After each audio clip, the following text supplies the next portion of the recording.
السلام علیکم ورحمۃ اللہ وبرکاتہ۔ قابل قدر سامعین گرامی، ہمارے بہت سارے ساتھی جب کھانا کھانے بیٹھتے ہیں نا تو ایک بحث ان کے درمیان چھڑتی ہے۔ وہ کہتے ہیں کہ روٹی کے ٹکڑے کتنے کرنا چاہیے۔ بہت سارے لوگ تو بڑے اہتمام کے ساتھ روٹی کے 4 ٹکڑے کرتے ہیں۔ وہ کہتے ہیں ہمارے جو خلفاء ہیں وہ 4 ہیں، حضرت ابوبکر صدیق رضی اللہ تعالیٰ عنہ، حضرت عمر فاروق، حضرت عثمان غنی، حضرت علی مرتضیٰ رضی اللہ عنہم۔ بہت سے کہتے ہیں کہ 4 فرشتے ہمارے بڑے بڑے، اس لیے 4 ٹکڑے کرنا چاہیے۔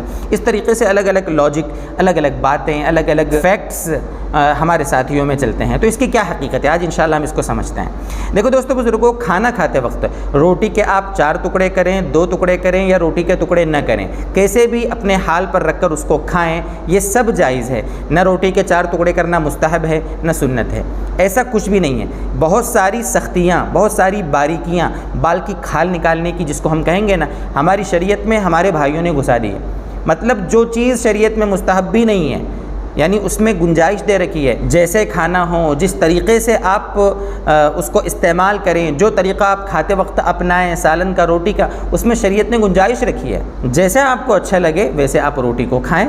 یہ ایک مہذب طریقہ ہے کہ آپ اس کے 4 یا 2 ٹکڑے کر دیں گے تو آسانی سے اس کا نوالا بن جائے گا، آسانی سے نوالا ٹوٹ جائے گا، بس یہ مقصد ہے اس کا۔ باقی آپ اس کے بارے میں شدت اختیار کریں، جو روٹی کے 4 ٹکڑے نہ کرے آپ اس کو غصے کی نگاہ سے دیکھیں، یا جو روٹی کے 4 ٹکڑے کرے آپ اس کو غصے کی نگاہ سے دیکھیں، دونوں غلط ہیں۔